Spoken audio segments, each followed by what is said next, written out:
Hey developers, welcome back to Coding Hub, your go-to destination for mastering Android development. And today we are diving into the powerful world of Kotlin, the language that's transforming Android development. If you are craving clean, concise, and enjoyable coding, you are in the right place. Before we jump into the magic of Kotlin, make sure to hit that subscribe button and give us a thumbs up if you are ready for more exciting content. Now, why should you learn Kotlin? So Kotlin is not just a language, it's a game changer. Say goodbye to boilerplate code and hello to a more enjoyable coding experience. With its sleek syntax and powerful features, Kotlin is the secret sauce for modern Android development. But enough talk, let's jump into the code. Ready to unlock the magic of Kotlin basics? Let's get started.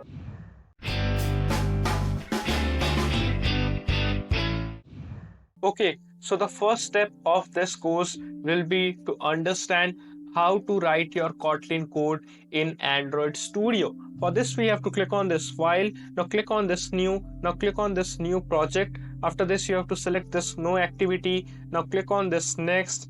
Now you have to name your application. I will be leaving it as it is. Now you have to click on this finish. Now after this, the Gradle build will start. So it is almost done for me. Okay, now we can simply close on this window. Now we have to expand this window, which is the window where our new application has been loaded, the files has been loaded. Now what we can do, we can expand this app, we can expand this Kotlin plus Java. Now you have to come to this first folder. Now you have to right click on this, click on this new, come to this Kotlin class file. Now you have to select file and name your Kotlin file. I will be naming it main. Okay, so now you are ready to start coding in Kotlin. Let us start with our very first module where we'll be learning how to print hello world in Kotlin. Okay, let us start up with the code. For this, we'll be requiring a function main. Now this main function is basically the gateway to our Kotlin file. Now what is a gateway? A gateway is the first entry point to our program. Now this one keyword over here, it is basically referring to function.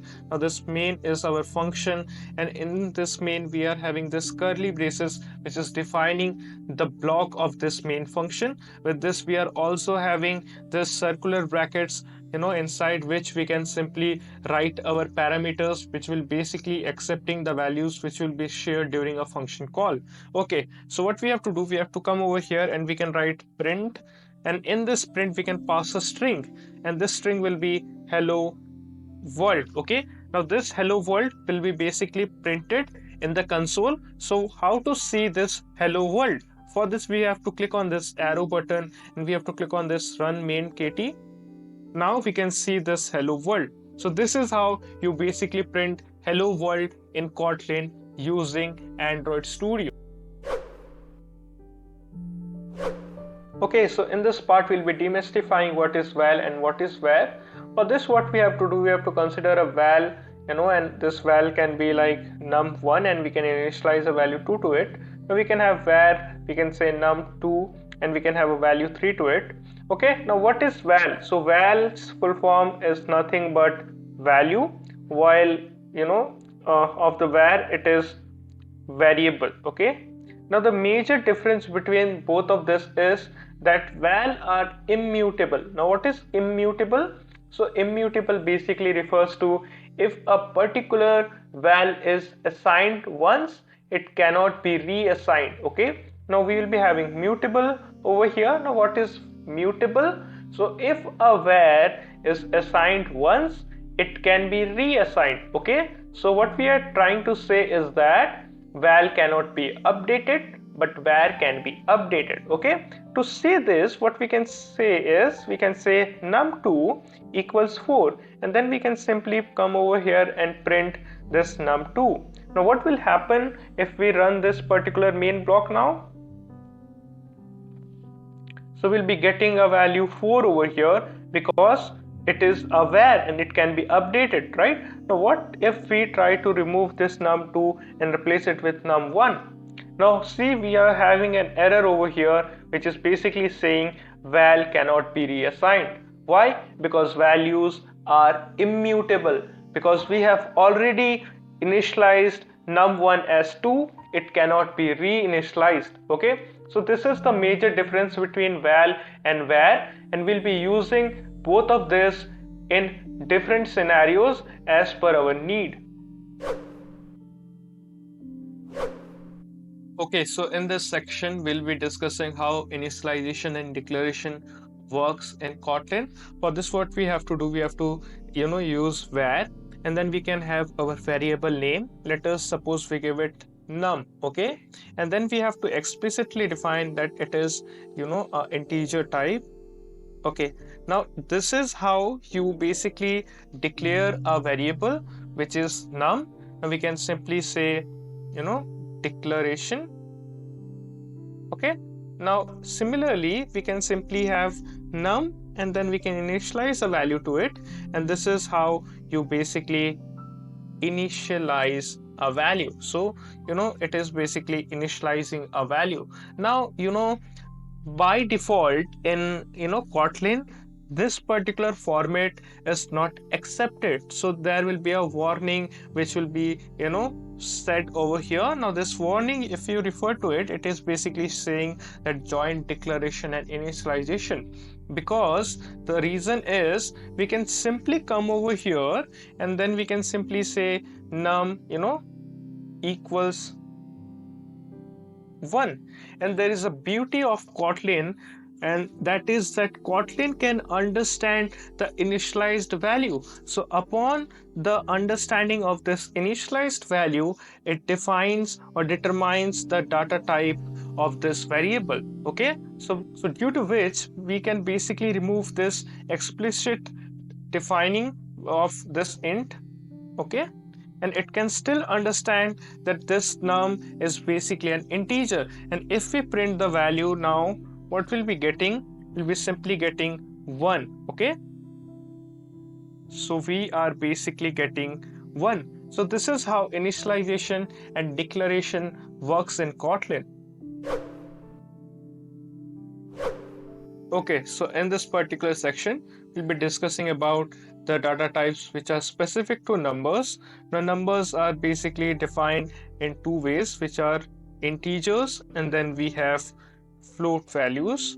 Now, what are float and what are integers? So, integers are basically whole numbers. Okay, so we can simply say whole numbers, and it is something which is ranging from negative to positive infinity. Okay, now the next thing is float. Now float are basically decimal numbers. Okay, so what are decimal numbers? Numbers which are basically having points. Okay, now let us understand each of this. So in integer we are basically having 4 data types, which are basically we can simply say byte, and byte is basically of 8-bit, and the next thing basically is short. Now short is of 16-bit, and then we basically have our int.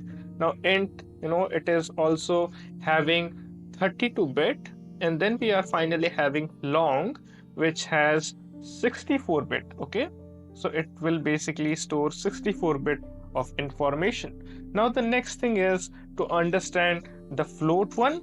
Now in float, we are basically having float and then we also have double. So let us understand both of them. So for this, what we can do, we can have a multi-line comment over here. Okay, now in this we'll be having basically float, and float, it is having 32-bit, and then we have double, which is of 64-bit. Okay, in the previous video we discussed about a very powerful thing which Kotlin has, and this powerful thing is known as inference. Now this inference basically says that Kotlin is capable of understanding the initialized value, and due to which it can basically define the data type of its variable. Okay, so let us understand the default behavior of this inference. Now inference, inference basically have few default thing. The default thing is that by default for integer values, it consider integer. Okay, so by default it will consider integer if the precision level, or we can say if it can be stored in integer, but if it exceeds the limit of the integer, it will store it in long. So it will never consider byte and short, even if there is a number which can be stored in any of these two. Okay, and then there is the by default for the second thing, which was basically float. And for float, what we are basically having that it will only consider double. So it basically ignores our float. Okay, so it will by default consider double as the data type for a floating point value. Okay, so now let us understand how to initialize a particular val or var. Okay, now we can have val, and then we can have int num, and we can have a value to it like 22. Now by default, inference will consider this int num as integer. The reason is because it is the default thing for the inference. Okay, now we can also have a floating point value, and we can say double int, or we can say double num. Okay, and then we can have a value like 22.22222. So by default, this double num will be considered as a double by the inference. Okay, now we can simply print out these values. We can simply say like int num, and then we can also have print double num. Okay, now if we run this code, or we can say basically this main function, we'll be getting these values 22 and 22.2222. The reason they are coming in the same line is because we are using print. Now in Kotlin we have one more thing, which is basically println. Now what is println and how print is different from println? The thing is very simple, that print it doesn't have a new line at the end, while println is always having a new line at the end of its string. Okay, so if we now run this particular block, now we'll be having the values 22 and 22.222. So in this particular video, we were able to understand what are the data types for the number type, what are integers, what are floating point values, what are byte, short, int, and long, and what is float and double. Now there is one more thing. To explicitly define this double num to float, we can simply have f over here, and what it will do is, if you come over here, it basically says floating point literal cannot be represented with required precision. So we have to reduce the precision. We can simply have like this. Okay, now this will be when we are having a f at the end. Now the inference will consider this as a float. So does this double num's data type will be float. Now if we run the code, we get this 22.2222. Okay, so now this time this is basically considered as, we can say as float, right? Now we can do one more thing. We can basically explicitly tell it as we want it to be short. And now if we compile this code, we'll be getting the same result, and we can get this as short. Now we can increase the value, and now what it is saying, it is basically saying the integer literal does not confirm to be expected type short. The reason, we are basically exceeding the short capacity, right? So this short basically has a capacity, and the capacity is of basically 16-bit. So it can only store a value of up to 16-bit, and it has exceeded this. For the reason it cannot be stored in short. For this, what we can do, we can convert this explicit definition to int. Now this will be considered as int. However, this is not required. The reason is we are having the inference, and it is beneficial for us to use the inference because it has been given by the developers. So we'll be using the inference and we'll be not explicitly defining it. However, for more memory optimization problems, we should never forget how to explicitly define a variable or val, which can basically save us a lot of memory space in our code.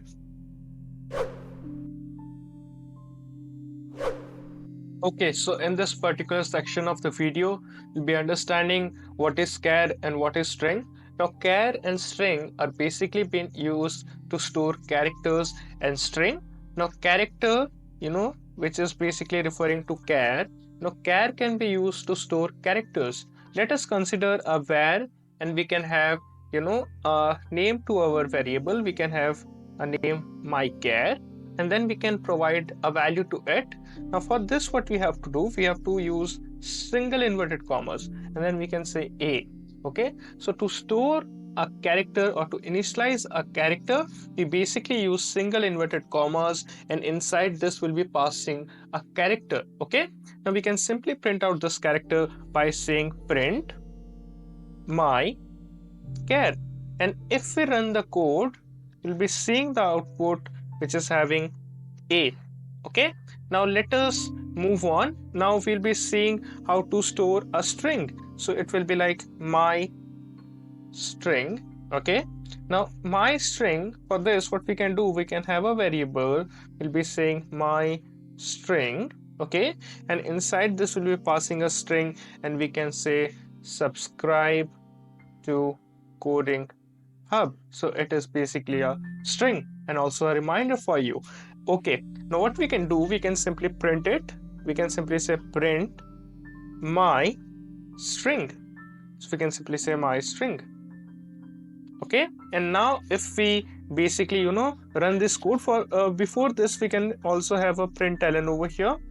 Okay, new line after this a. Now if we run the code, we'll be getting this a subscribe to coding hub. Okay, now string is something which can also store characters. For this, what we can simply say, we can just pass a single character to it, inside a double inverted comma, and then if we simply run this code, look, now we can achieve this as also. Okay, so this is how we basically store string and character in Kotlin using char and string. Okay, so in this particular section of the module, we'll be discussing about the Boolean type, and this Boolean data type, we'll be using it a lot in our upcoming modules, so stay focused. Now we'll be having a var, and then we can simply say bool. Now this bool is basically name of the variable, and then we can initialize a value true to it. Now Boolean data types can have two initialization. It can either have true or it can have false. Okay, so it doesn't accept anything else. Now we can have print bool, and if we print bool, let us see what we are getting. So we are getting true. Now what we can have, we can simply come down and we can simply say print, and let us have a new line over here. For this we are basically using the new line escape character. Now after this we can simply say, we can reassign bool and we can update it with false, and then let us print the value, or we can say print the updated value of bool. And if we now click on this run button, what we get true and false. So this is how you basically use Boolean data type in Kotlin. We'll be using it a lot in our upcoming modules. Okay, so in this particular section of the video, we'll be covering how to access any particular character from an entire string. For this, let us consider a string var, which will be Pokemon, and I can say Pokemon equals Pokemon. Okay, so now my string is Pokemon, right? Now let us suppose we want to access the P out of this Pokemon. Then how we access? We can simply have print over here, then we can have Pokemon. So here Pokemon is basically this variable which we are referring to, and now you can see it is asking for an index. Now what is index? So let us understand how string indexing works. So let us understand this Pokemon string over here. Now this Pokemon string indexing starts from 0 and it will go till n-1, where n is the length of the string. So here length of this Pokemon is basically 7, right? So the end character will be having an indexing of 7 minus 1, which will be 6, and the starting character P will be having an index of 0. So let us pass 0 over here. Now if we run the code, what we are getting P. Now if we pass, let us suppose 3, we'll be getting E, right? See, now we were able to achieve E. Now if we basically put 6 over here, we should achieve this N, right? Now let us compile this code, and we were able to achieve this N. So this is how you fetch or get any particular character out of a string. Okay, so in this particular section of the video, we'll be understanding how to find out a length of a string. For this we have to consider a string, and for this we'll be having val, and then I can name my string as my my string, and then I can have a string over here like love love the way world is, or we can say life is, right? Now after doing this, what we can do is we can come over here, and then here we'll be saying val len. Okay, so this len is basically a variable, and then we can name our string, which was my string, and then we'll be having a dot, and we can simply navigate to this length. Okay, after doing this, what we can do, we can simply say print len, and if we do so, we can simply find out the length of the string, which is 22. Now how does this length is calculated? So for calculating this length, let us understand how it is calculated. So firstly we'll be having love, which will have 4 characters inside this. Now this space will also be counted, which will have one more character, so total of 5. Then this 3, which will be totaling up 8. Then one more, which will be 9. Then this will be 12. Then one more 13. After this we'll be having 5 more, which will be 18. Then a space 19. This 3, which will be basically 22. Okay, so this is how we get this length 22. So each of the spaces are also being calculated in finding length. Okay, so in this particular section of the video, we'll be discussing about the string template and string interpolation, and how we can use these two powerful tools. For this, we'll be requiring a variable, or we can say a var, which will be basically a string. I can simply say my string, and then what I can do is I can provide with a name, a fictional name. I can say Alex. Okay, now what I can say over here is that I can say print, and then I can say my name is Alex. Okay, I can say Alex. Now the problem over here is I want to print this Alex, this Alex, which is having over here, using this variable, which is basically consisting this Alex. So how I do it, or how we do it, we can simply use the $sign, which is basically the string template, and then we can simply write the variable name, which is my string. And now if we run the code, we get my name is Alex. Now there is one more problem. The problem is, let us suppose we want to print the length of the string. So we want to say my string dot length. Now if we remove this, which is automatically provided by them, now if we do this and if we try to run, see, we are getting this my name is Alex.length. So string template cannot achieve this thing. For this, what we can do, we can simply use string interpolation. Now how to use string interpolation? We'll be basically defining the block of the string template using this curly braces, and this whole thing combined is basically known as string interpolation. Now if we basically execute this code, what we'll be getting my name is 4. Okay, so this is how we use string interpolation and string template to print a particular variable or value inside a string. Okay, so in this particular section of the video, we'll be discussing about the arithmetic operator. Now, arithmetic operator, it is basically the operators which are used in mathematical calculations.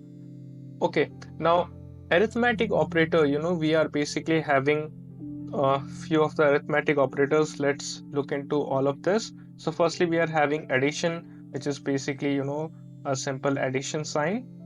Okay, now the next thing which we are basically having a subtraction. Now this is basically, used for subtracting 2.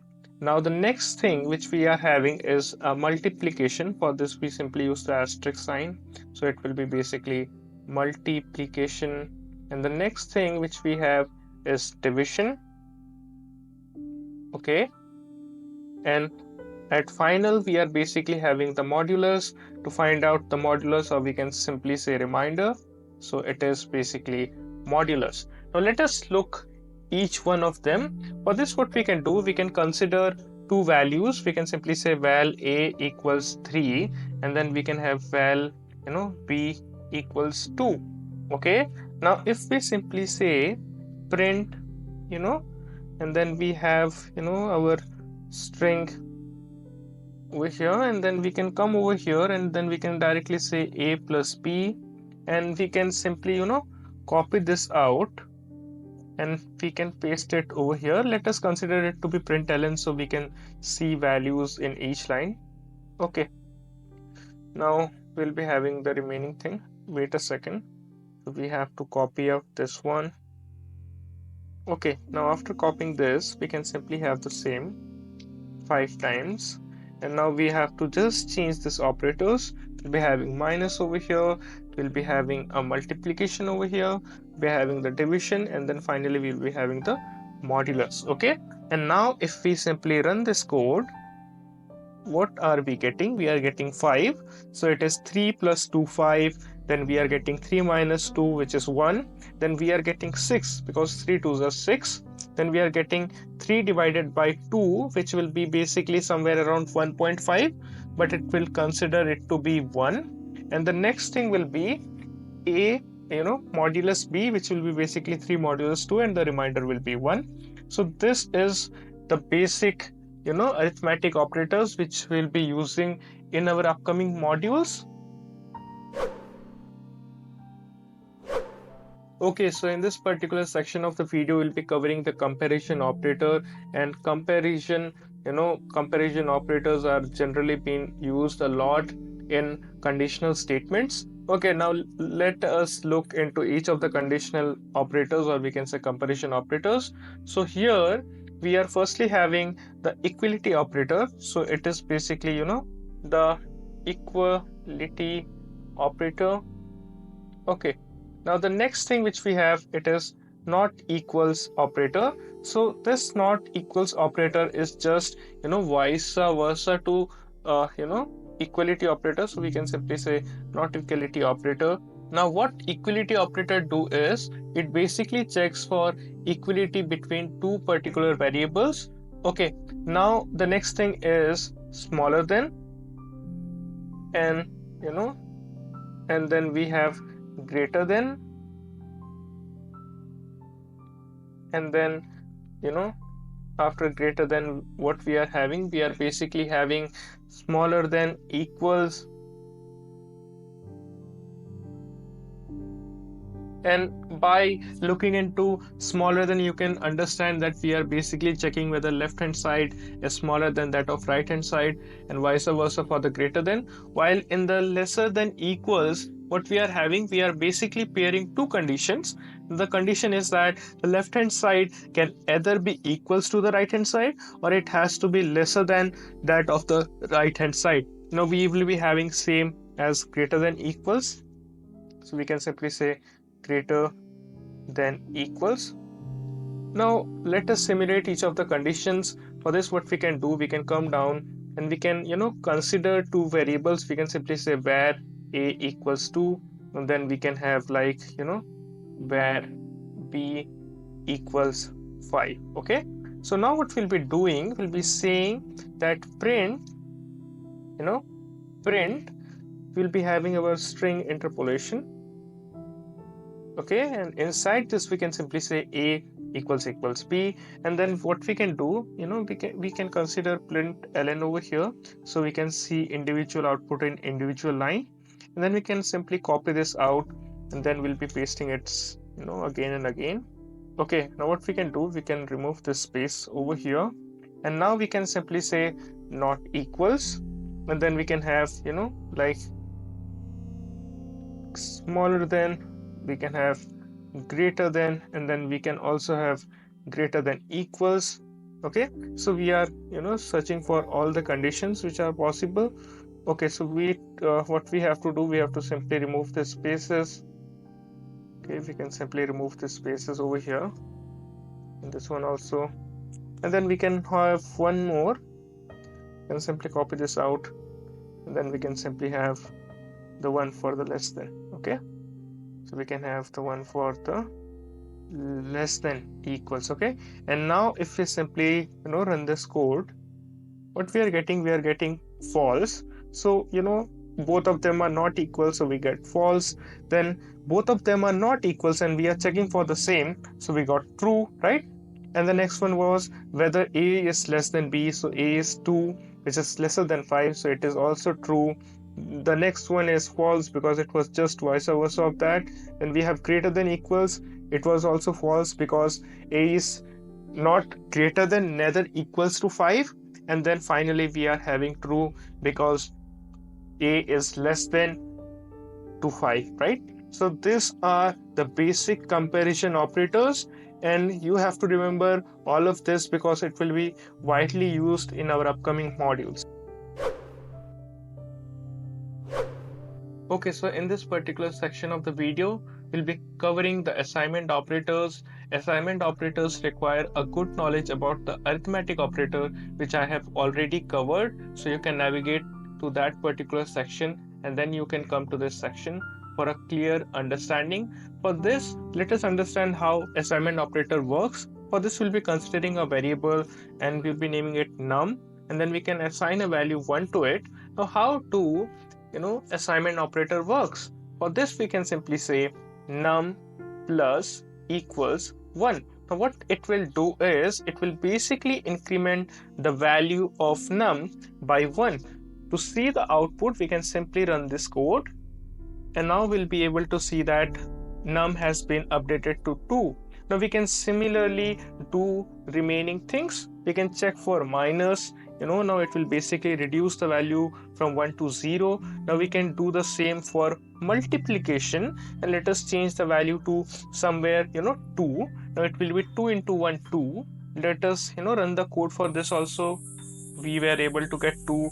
Now let us do divide. Okay, now if we change this value to 10 and then we divide it with 2, the answer should be 5, right? Now if we compile the code, we were getting 5. Now if we update this value to 11, and if we divide this 11 with 2, the modulus should be 1, right? Let us recompile the code. Okay, so we have to change the operator to modulus, and then we can recompile the code, and we were able to achieve 1. So these are basically the assignment operators in Kotlin. Okay, so in this particular section of the video, we'll be discussing about the increment and decrement operator in Kotlin. So increment operator are basically denoted using double plus operator, and decrement operator is basically denoted using double minus. Now there is a concept of postfix. So what postfix says is simple, that if we do a postfix increment or decrement, the value will be updated upon next occurrence of the variable. So how we represent postfix? We have to name the variable name. After that, we'll be having a plus plus or a minus minus. Okay, let us see this in real life. For this, we can simply say var, and then we can have a variable name. We can simply say my number, and then let us suppose we provide a value 2. Now if we simply come over here, we say print, inside this we can simply have our string interpolation, and we can simply say my number plus plus. And if we do it, and we'll be having println over here. And if we do it, now we are basically incrementing it, but it is basically postfix operation. So let us see what we'll be getting. See what we are getting. We are basically getting 2 even after doing the addition of 1. So why it is? Because it is basically postfix. So the update will be shown on the next occurrence. So now if we say my number, and now if we recompile the code, now see we are able to achieve 3, right? So this is what postfix are. Now you can see the same thing in minus minus case. So in the first time it will be 2 and the second time it became 1, right? Now the next thing which we are having is basically prefix. Now prefix is just opposite to postfix. Now what prefix says, so if we apply prefix on any variable, the variable basically get updated immediately. So it can be minus minus var, or we can have var name. Okay, now also let us look into this. For this we can simply copy out this, and for this case we'll be having, okay, and now for this case we can have var num1 over here. Okay, so we'll be not declaring anything over here. Now we are having a previous value which was 1, right? Now let us work on that particular part. Let us try to increment that 1. Okay, now let us see what will be happening. Okay, now you can see that we get 2 2, right? So after this one, when we incremented, we also get updated at this point, and we were also able to get updated at this point, right? Now if we do minus minus, we'll be getting immediate to 0, right? Let us see 0, right? So this is how postfix, prefix, and all the operators which we have seen works in Kotlin. In the next step, what we'll be doing will be covering the conditional statements in Kotlin. Okay, so in this particular section of the video, we'll be covering about if-else. Now, what if-else are and why we require if-else is a very important thing. So let us understand what if-else is. To understand if-else, you can consider a simple example, where you and your friends are planning for a trip. Now, your trip is completely dependent upon the rain. So if the rain doesn't stop, your plan might have to be get cancelled. Okay, but if the rain stops, your plan will be still on, right? So this is if else. Okay, if basically ask for a condition.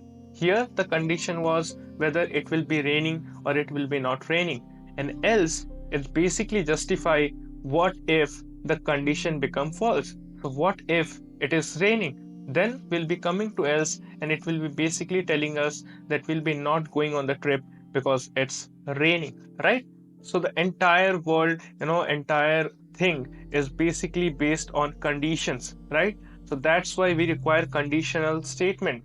So conditional statement basically, it is basically mostly used for logic building. Now let us understand it using a simple logic. Let us suppose we say a variable age equals 18. Okay, now the condition is that if a person age is greater than or equivalent to 18, he or she will be considered to be adult, else they will be considered to be minor. So what we can do is we can simply say if, and here we can simply say age is greater than equals 18.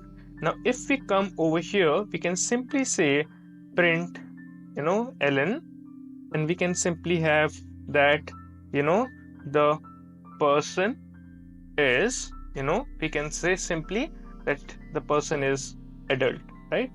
So we can say adult. Now we can have the else condition over here, and inside this else, what we can simply say, we can say print ln, and inside this we can say the person is minor. Okay, and now if we run the code, over here, what we get the person is adult as the age is 18. Now we can reduce this age to 16, and in this case what we'll be getting the person is minor. Okay, now let us consider another example to understand it much properly. Let us consider a person's age basically justify whether the person can give vote or not. For this, what we can do, we can simply say where uh, age equals 18, and inside this we can come over here and we can simply say if age is greater than equals to 18, then we can simply say printf can it will be println can give vote, right? And then we can have this else over here, which will be basically telling us that like can't give vote, right? Now this is the basic thing, and if we run this code, we'll be getting can give vote. But what if there is one more condition, and this condition is that the person should also carry a voter ID card, or he or she should also have a voter ID card. So for this we can simply say where voter equals true. So for this we are considering that this particular person has a voter ID card, and here we can come and then we can say and then we can say voter. Now if we do this, and now if we run this code, so it is saying can give vote. But if we make it false, let us suppose we say false, and then we try to run this code, then we'll be getting can't give vote. So and is basically a operator which you can use to combine two conditional statements, or we can say two conditions. Okay, here and basically says that both of these conditions in the left hand side and the right hand side has to be true, and only then it will be considered as entirely true. But if there is a or over here, so we can also use or operator. Now what or operator tells, it tells that either left or right, if any of the condition is true, then the entire condition become true. So here the age was greater than 18, but the voter card, it was false. Okay, so the person was not having a voter ID card, but still, because the or says that either of the condition has to be true, and then the entire condition becomes true, this time we'll be getting this can give vote. So if we run this code, we'll be getting this can give vote. So this was enough for now. In the next module, we'll be covering about the if else if. Okay, so this particular video is the follow-up video to the if-else section. Now, in this video, we'll be discussing about the if-else if part. Now, if you don't know about if-else, I'll be highly recommending you to navigate to that particular section, follow up the entire tutorial, and then navigate back to this particular section. It will basically make you understand this concept much clearly. Okay, now for this, what we have to do, we have to simply consider a variable where we can have the name of this variable score, and we can give a value 90 to it. Now we can simply have if condition over here. Now in this particular section, what we'll be doing, we'll be simply writing if score. For this we have to write it in circular brackets, so we'll be writing if score is greater than 90, then we can simply say print ln the grade is A, right? Now we can also have else, and then we'll be having a space and a if again, and this if we can simply say if score is greater than 80. So it will only be triggered if the score is not greater than 90. Okay, so if the score is 90 or less than that, then this else will automatically get triggered, and this else is basically having another if, which is basically checking for the score to be greater than 80. Then we can simply say print ln, and over here we can simply have b over there. Okay, now we can simply copy out this particular thing, and we can repeat it for like one or two more thing. Okay, now we can change or update this particular value to 70, then we can have this 60. Okay, we can have a C over here, we can have a D over here, and we can finally have another one for, we can say, let's give a T plus over here, okay, for 50. And finally we'll be having a else condition, which will basically tell us that, the person has failed the examination. So we can simply say print ln, and we can simply say failed, right? Now let us run this particular block of code.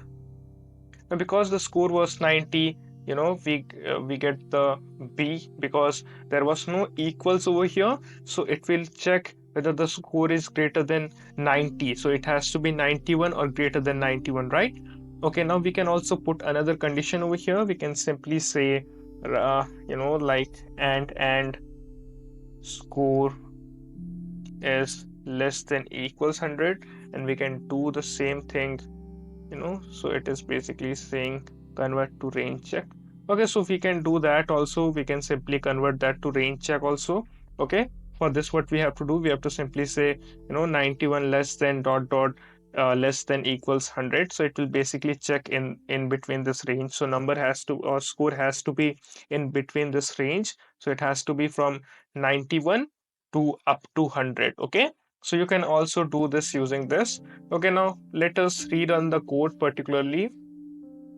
Okay, now if we try to modify this value to 100, then this will get triggered, so any of this will get triggered. We can basically, modify it according to our need. But this is how basically if else if works in Kotlin, and you can follow up more problems to understand it more clearly.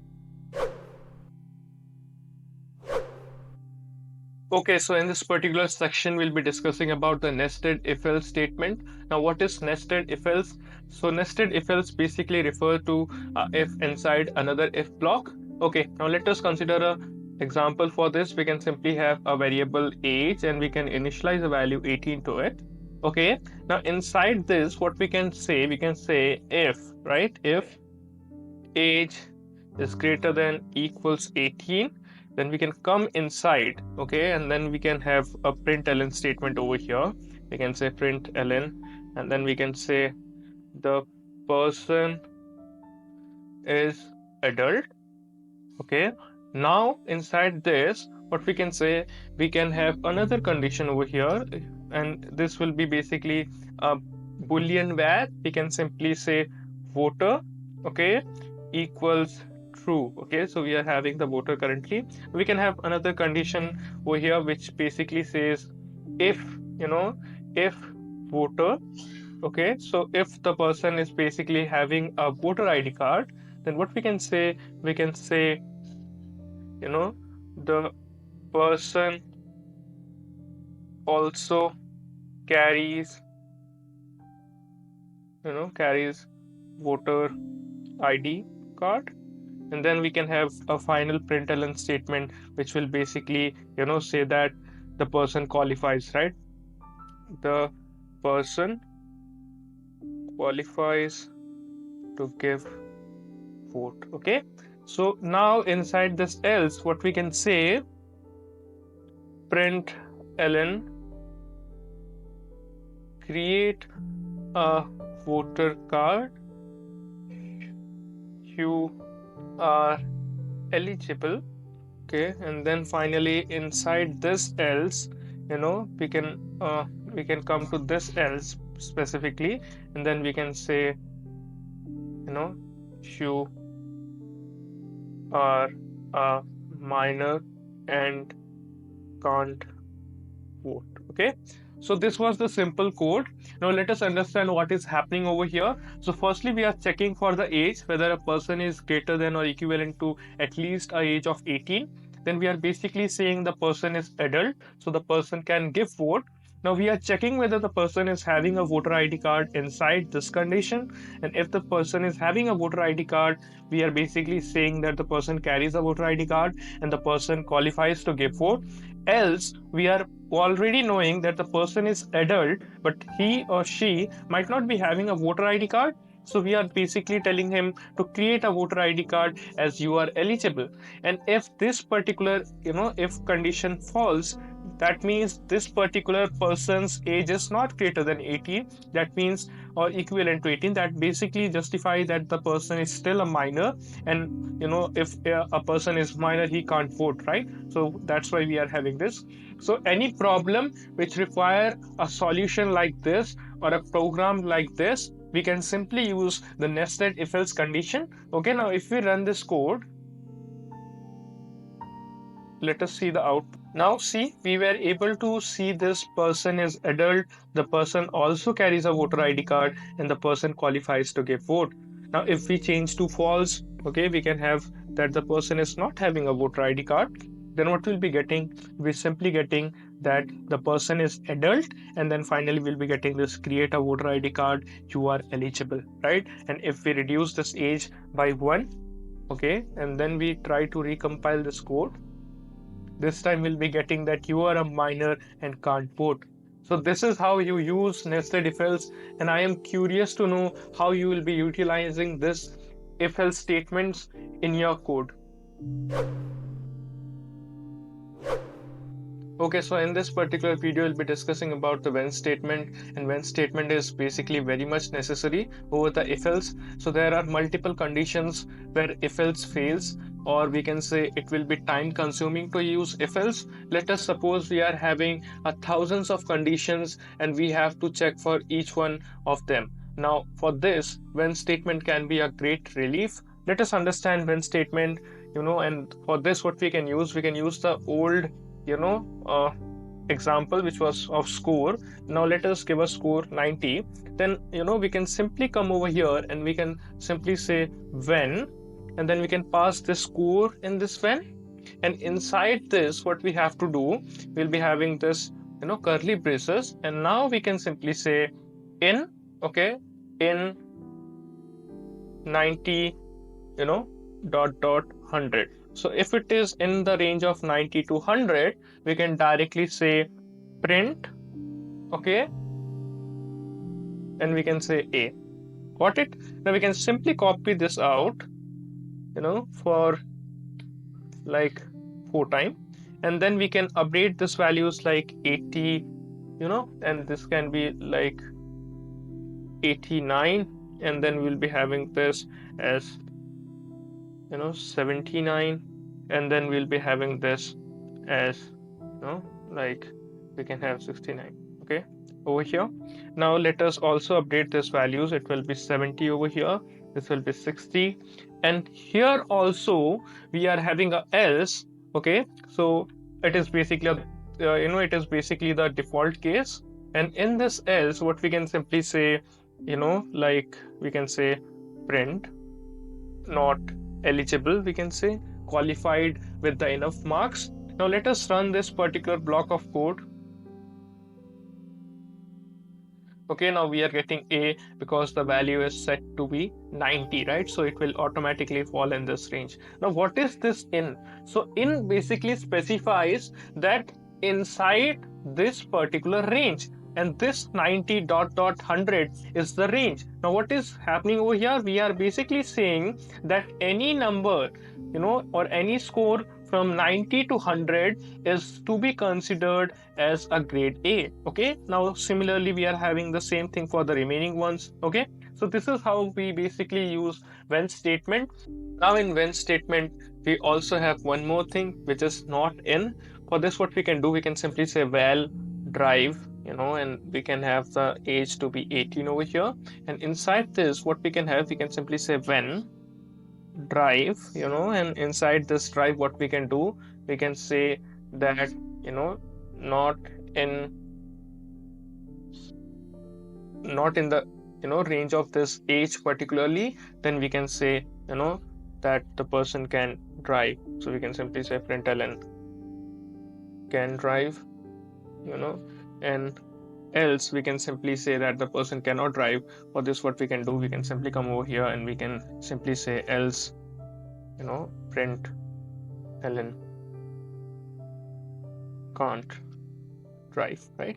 And if we run this particular block of code, see we are getting basically can drive, right? Because the person age is 18, right?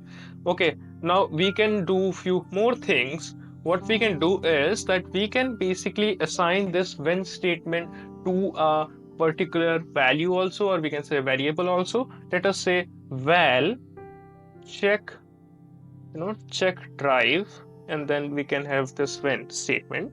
And instead of this particular println, we can simply refer to a particular empty string, or we can say a string basically. Okay, now what it will do is, whatever the result will be, it will basically assign it to this check drive, and then we can finally have a new line over here, and then we can basically print our check drive. So you can say check drive, and now if we run the code again, we get the same can drive. Okay, so this is how we basically assign a when statement to a particular variable. Okay, so I am curious to know how you will be using this when statement, this conditional statements in your program. I'll be referring you to check out the documentation of Kotlin to understand more basics and more advanced concept related to this. Okay, so in this particular section of the video, we'll be covering about the while loop. Now, why does this while loop came into existence? So the reason is very simple. Let us consider a problem where we have to write a print statement for thousands of times. Now what we have to do in an ordinary way will be basically copying it out and pasting it again and again for 1,000 times. Now it is a time consuming task, and it is not something which will be feasible, right? So for this, the while statement came into existence, or we can say the loop statements came into existence. Now let us understand how we can achieve this thing simply using while loop. For this, we can simply say where, we can say num equals 1, okay? And then what we can say is, we can simply say while num is less than equals 10, and then we can simply have print ln, and then we can simply say hello. Now what it will do is, it will basically print hello for at least for 10 times. Okay, so how it will be doing is, the num is firstly initialized to 1, then this while condition will basically check for this condition, similar like the if condition. Now it will check whether number is less than equals to 10, which is true, number is less than 10. Now it will print this hello, and then it will basically increment itself. Now the number will be 2, right? Now it will be checking that 2 is less than 10. Okay, now this will continue looping till this condition become false, which will become false when number will be 11, right? Now let us run this particular block of code, and if we do it, we'll be finding out that we are having this hello 10 times. So this is how we basically use while loop. Okay, so in this particular section of the video, we'll be discussing about the do while loop. Let us understand do while loop. For this, we'll be having a val, and we can say num equals 10, and then we can be having a do statement over here. Now inside this do, we can simply write anything like why does this block is getting executed. So why does this block is getting executed? Okay, now we can simply have while over here, and inside this while, what we can simply say num, okay, greater than 12. Now see, the while condition is false. Okay, so this this block shouldn't be executed, right? So we are basically saying that the condition is false, and due to which this particular block should not be executed. But if you look into the statement, what you are finding, you can see that we are doing first, and then we are checking for the condition. So what is happening over here? So here we will be doing the work first, and then we'll be asking for whether we should do the work. Okay, now if we basically run this particular block of code, here we can see that this block has been executed. So what do while do? So what do while do is that the first condition is not checked. or we can say for the first time or the first execution doesn't ask for a condition, but the condition will be checked from the second step. Okay, so this is what do while loop is. Okay, so in this particular section of the video, we'll be understanding the for loop and how it basically works. For this, what we'll be requiring a for. And in this for, what we can simply say for. And here we can have I in 1 ... 10. Now, what it is doing? So it will be basically starting iterating I from 1 till it reaches 10. So what will be happening now if we come inside this block and if we say print ln, and then if we try to print this value of I, now let us understand how it will be working. So firstly, I will be initialized with the value 1. Now this 1 will be printed. After this, the step, there is a step which will basically automatically increment this I to 2. Okay, now this 2 will be printed 3, 4, 5 till the condition has met. Okay, till the condition is meeting, this thing will be keep on printing and it will get terminated as soon as the value of I reaches 11. Okay, so if we simply run this particular block of code,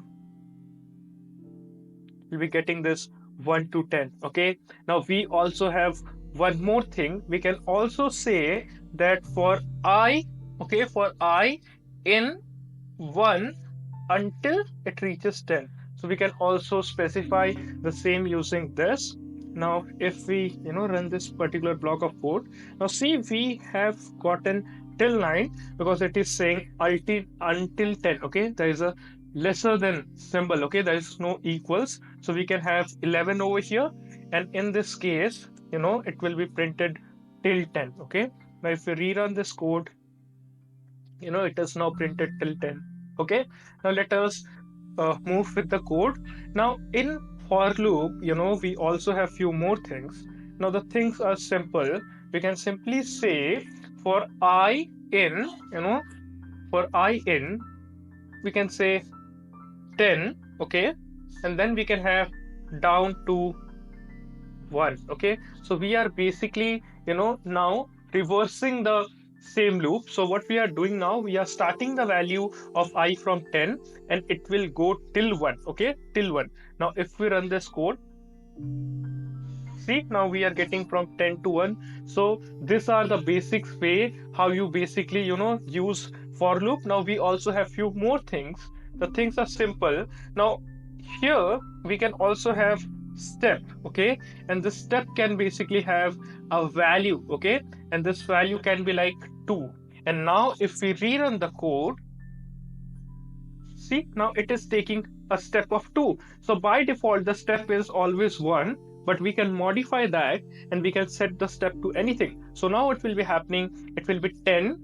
Then what will be happening, 10 minus 2, which will be 8. Then 10 minus then 8 minus 2, it will be 6. Then the same thing will happen till the condition becomes false. Okay, so this is how we basically use for loop, and we'll be using it a lot in Kotlin and Android development. So you must master this tool. For this, what you can do, you can simply check out the Python documentation which I have referred in the description of the video.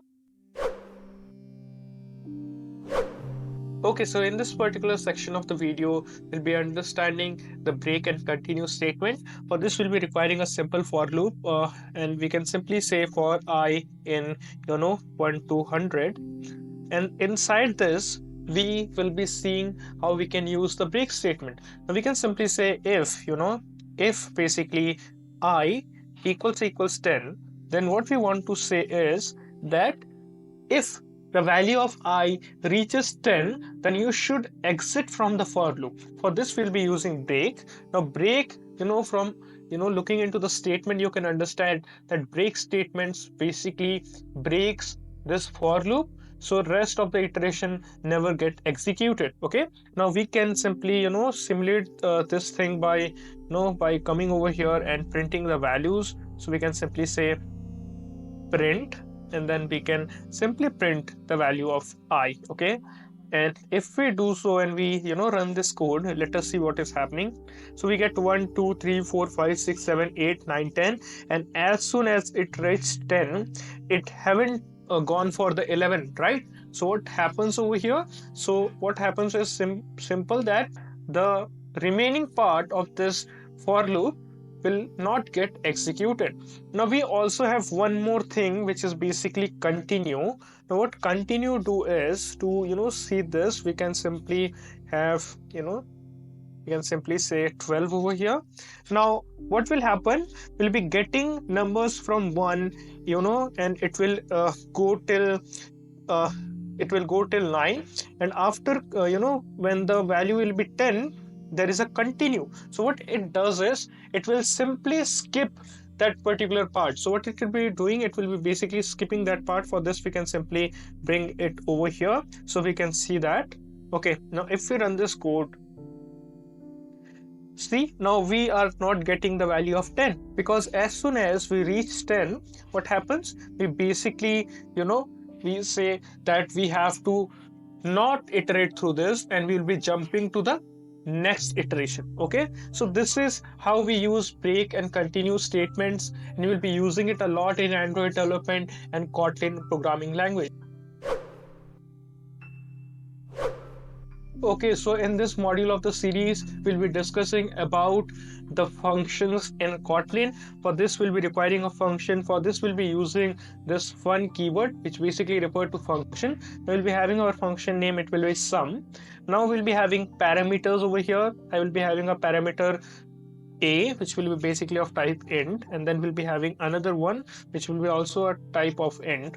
Then we have to basically explicitly define the type of the return. It will be basically int. Now after this, we can have our logic. So the logic will be simple, that we want to return a plus b. Okay, and now after this, we have to simply call our a function over here. We can simply say print, and then we can say sum, and then we can simply pass the values. We can say 3, 5, and if we run this code now, see, now we were able to achieve this 8, right? Now with this, we can have a return type, or we even cannot have a return type. It will be completely depend upon whether we are going to return something or not.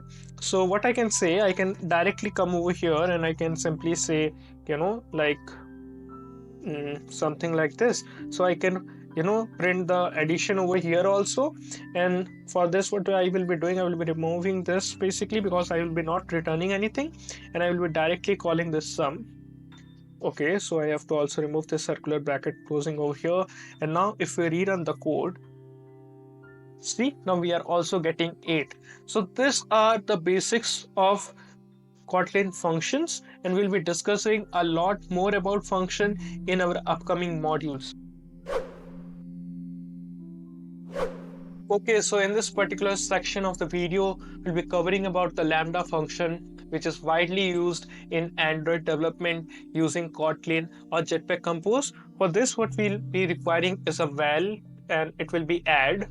Now this add will basically, it will be having the accept type of int. Okay, so the two parameters which we'll be accepting will be of the type int. Then we have to specify the return type, which will be also int, and then we'll be having our function, and the function is basically represented using the curly braces, and here we'll be having a comma b, then an arrow, and then we can simply say a plus b.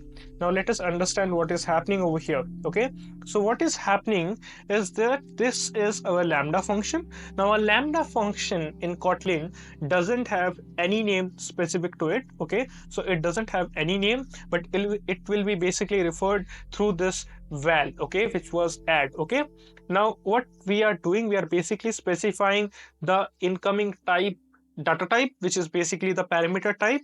Now a b will be basically int.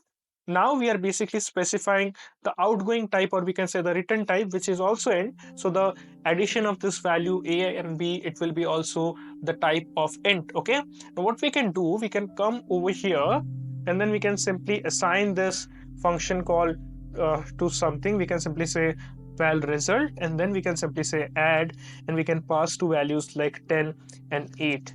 And now if we simply print this particular result, we'll be getting, this summation, which is 10 plus 8, 18. So this is what lambda function is. So whatever there is in the left hand side of the arrow, it is basically the parameter, and in the right side it is basically the execution which we are doing for this particular function. And this function doesn't have a name specified to it, but it will be referred using the val or var which we are specifying it to. Okay. Okay, so this is the wrapping up of the Kotlin Mastery Series. In this part of the series, we delved into the fundamentals and intermediate aspects of Kotlin. We have covered a lot, and I hope you found out the journey insightful. Now, what is next? Any guesses? Our Kotlin adventure is far from over. In this upcoming episode, we'll be exploring advanced concepts like oops, nullables, and other modern concepts. It is going to be an exciting ride. Stay in the loop. Don't want to miss out. Subscribe to the channel and hit the bell icon to stay notified. Your support keeps this Kotlin journey going strong. Thank you for joining. Thank you for being a part of our coding community. Keep coding, keep exploring, and I will see you in any of our next episode.